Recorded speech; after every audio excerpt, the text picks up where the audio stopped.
Renee Elise Goldsberry. I talked to Busy Phillips and she found out about Girls5eva's renewal on a plane. So how did you learn the news? We have a text group and we just send each other love and tell each other crazy stories, make each other laugh, zoom in on inappropriate parts of pictures of ourselves and send it around. And yeah, they just one day, set just all emoji. Oh my God, oh my God. I think I found out for sure that it was happening from my text group before I even found out officially. But we Mm. were holding on. I always believed. Yeah, I mean it's very in line with the spirit of the show. Second chances, There you go. second life on Netflix. The impossible becomes possible for these women. Exactly.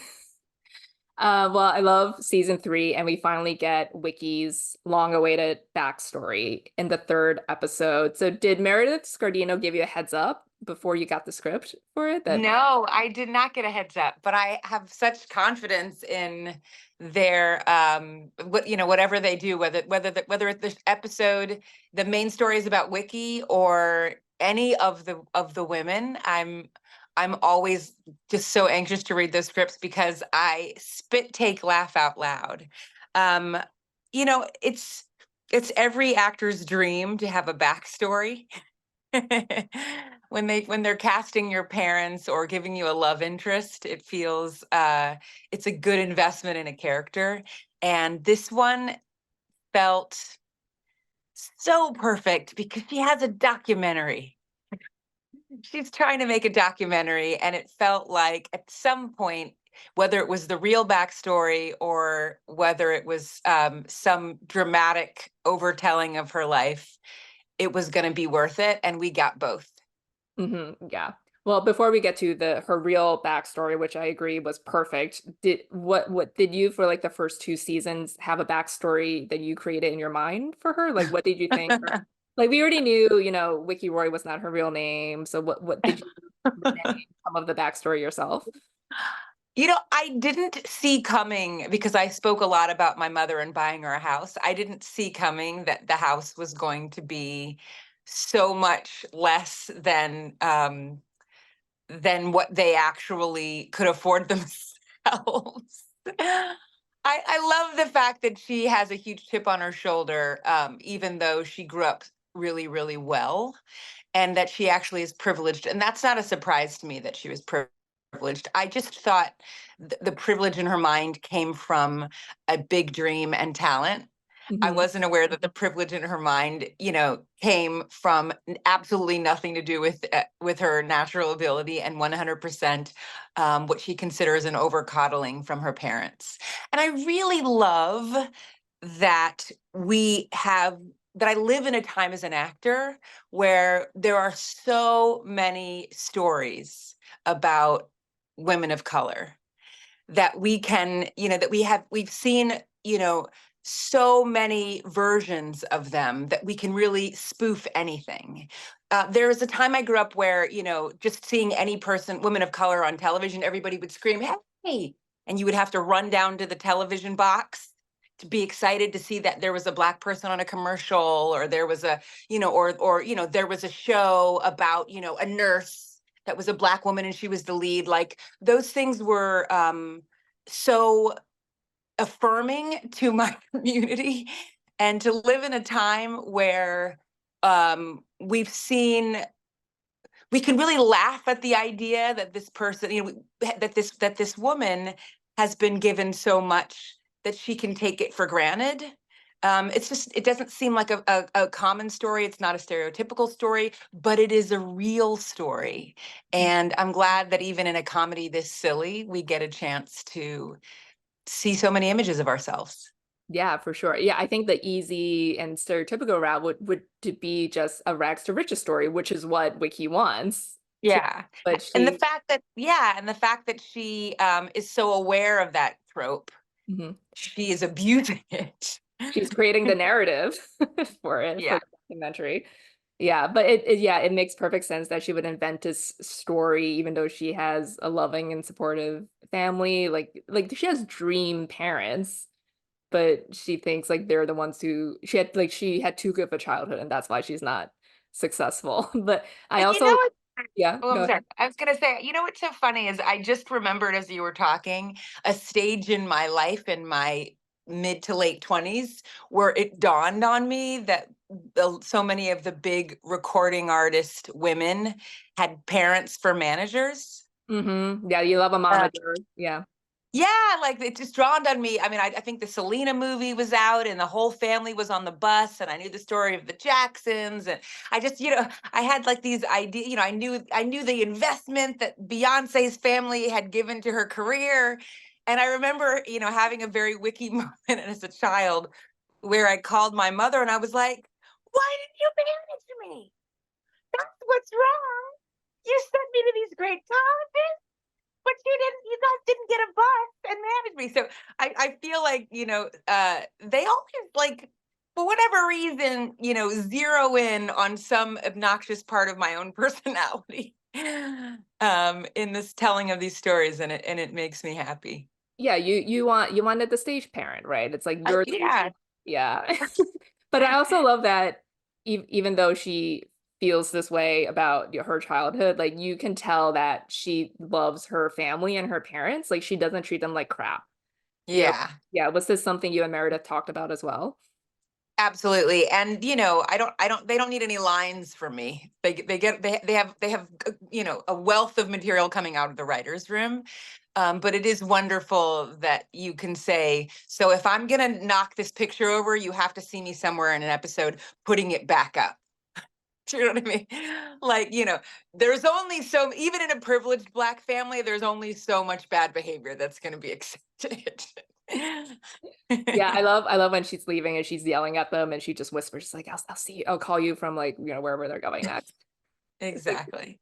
this fake fight. I also love when you guys enter the house and Wickie is describing how all of her lies about her family were based in truth. Yeah. That's Yeah. that's Wickie riding the line, no matter Yeah. how obnoxious or how delusional, there is some justification in there that makes you love her. She Mhm. has not officially lied. Yeah. Find the lie, Dawn. It's like, Find the lie, Dawn. It's like she's been waiting for this moment, waiting for this moment. Yeah, it's like life gave her a moment for a monologue. yes. She was definitely prepared, especially on the car ride over to the house. It's like, it's gonna happen. I mean, you always get to be ridiculous with Wickie, but I feel like this episode really allowed you to indulge even more in her like self-centeredness and her insanity, especially when she has the crisis in her bedroom. And once again, you're so great at playing an aggrieved teenager.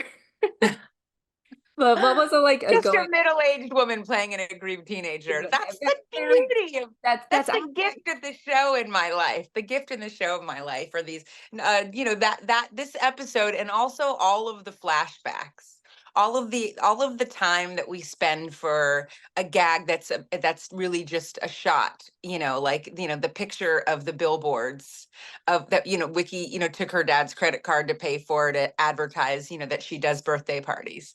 That's that I just love the ambition of the show. I love it. yeah, like all the little pops when she's singing in the cockpit too. It's like you make the effort Exactly. to do this for us. I know. Oh, yeah. The imagination is really endless, and that's the reason why we're just so addicted to getting to do it, and why it feels so wonderful when people recognize you for it. I've been around for a minute now, and so, if somebody does recognize me, I'm never quite sure, what it's going to be for. And when they say, the other day I was showing up for work somewhere, and a guy was pushing a stroller and walked by, and he said, hey, aren't you that funny lady? You're that funny. I saw you do something. You're like that funny. You're the crazy one. You're the crazy one. And this is a man that is not, I think, the demo that you would assume loves our show. Mhm. And I just was so honored that he was screaming at me, "You're the crazy one." I felt like Wickie in season 1 where she's leaving on an airplane and the woman at TSA stops her and tells her she no longer has to drink the water out of her fluid bra, Mhm. her water bra, push-up bra. I just, it really feels wonderful when the story that's, around about these women of this age is proven to be universal. Mhm. Yeah, it transcends all demos. Absolutely. Well, in the fourth episode, Wickie reconnects with her PR relationship ex, Torque. First, we got to talk about the line, Torque is giving me a massive Home Alone doorknob, because it is totally. Was that a first draft line, or is that something that came up in rewrites? Oh my God. I have to imagine it's a first draft line. And I love the fact that Dawn's character finally says to her, because she just abuses it. She abuses it. She's taken Home Alone and done really dirty things. I can never watch that movie the same way again. I love that she says, stop using that movie that way. Yeah, it's just the random brilliance of this writing room. It blows my mind. Mhm. I definitely wanted more Lunch Lord this season, but I do love that he is the one that she calls when she is thinking about cheating on him. And I just love that audacity to call your boyfriend. Yeah, but he is the one person who takes her seriously. And what do you think, like, in that moment, like Wickie does it even cross her mind that she shouldn't be calling her boyfriend about this? I don't I don't think it does. I think that's why we love him, because it's such an acceptance of really, self-involved, behavior. I think there's a little line where she mentions I think there's a child in the picture and Dawn realizes that that's his son. She says, "Oh." Like there is just they find every opportunity to show just kind of how 100% self-absorbed she is. And that's why when we get moments where she cares, where she doesn't, where she actually kind of values the group and recognizes that it's all of us or none of us, that's the reason why I find it so satisfying, because she is so desperately in need of evolving. And when they keep reminding us, how far she's come and how far she still has to go, it's satisfying. Mhm. Yeah, and the Lunch Lord calls her a starter person, and I think that's a great way to describe her, because she is trying to develop basic human behavior. And then, yeah, like by the end of the season, now she has a namesake in Dawn's daughter, and she wants the whole group to record the female Garfield movie song. So what stage do you think Wickie is at by the end of the season in becoming a person? I think she is in elementary school still. Hmm. I Yeah, think, but I think she's on the road, and maybe not like a third or fourth grader. I think we're about yeah. first, second grade. But she's definitely in school, and she's dressed, for the first day. So she's trying. She's got her little lunch, and she's dressed and it's got her name on it. Like she's trying, Mhm. but she is not by any means, as smart as a fifth grader. No. And like she's like learned to share somewhat at this point too. Share Yeah. toys. Yeah. Hmm. But one thing I personally learned in my own life, and I learned it, I think it becomes clear to me every year I get older, that there is no true success alone. Hmm. And there really is no pick me out of this group and let me and launch me, and it's going to be um, what has value, what I wanted, even though I thought it's what I wanted. These are things that, these are things that you do actually learn in kindergarten, but I don't know that the world tells you that. You have to kind of figure out on your own. And I love that, there is one thing that she's clear about, and that is it's all or nothing. It's all of us or nothing. And if she can get that, if the starter person can get that, then we know it's true. Hmm. Yeah, for sure.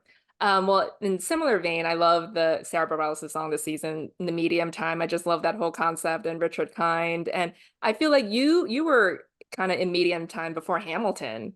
I'm Yeah. a pretty medium time right now. Let's keep it real. Hey, you're the crazy one here. You're the funny lady and the crazy one now. It's another truism in life that needed a phrase, that needed a theme song, and just we needed to coin it. The medium time. I think we knew that it existed. We know that it existed, and what better show, what better, thematic material to coin this phrase. I mean, the show is about a one-hit wonder, and my whole issue with that in the first place was, but they had one hit. Like, it's the idea that we live in a society that somehow or another having had one hit is kind of a joke or a failure is ridiculous.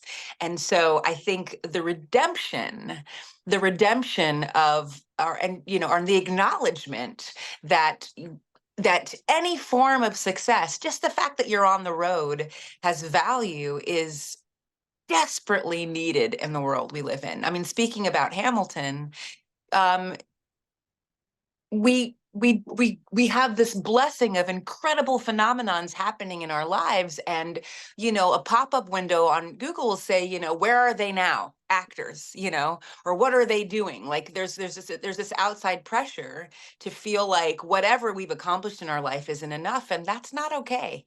It really isn't okay, I think, but it's natural. Yeah. We have to talk to ourselves and always recognize the opportunity for gratitude for everything that's happened in our life, and remain ambitious.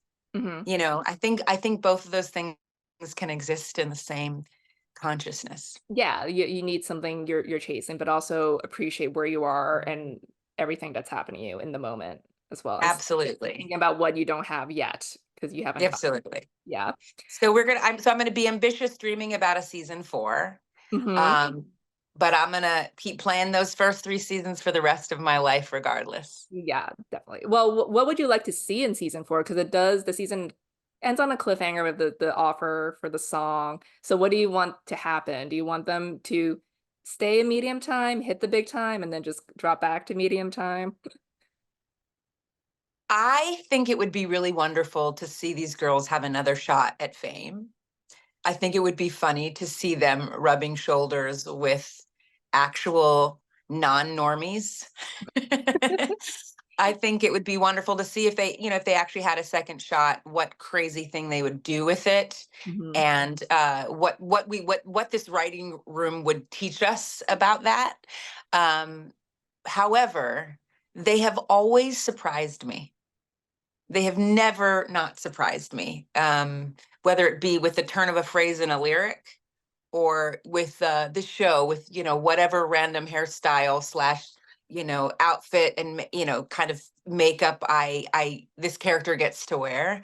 It's always surpassed just my wildest imagination. So that's what I come up with, and I just can't wait to see what they do. Hmm. Just like with Wickie's backstory, just a twist. Absolutely. A twist. They Yes. took it to the next level. Mhm. Yeah. Well, Renee, it was great speaking with you. Thanks again for your time. Fingers crossed for season 4 and Absolutely. successes. Thank you so much. Thank you.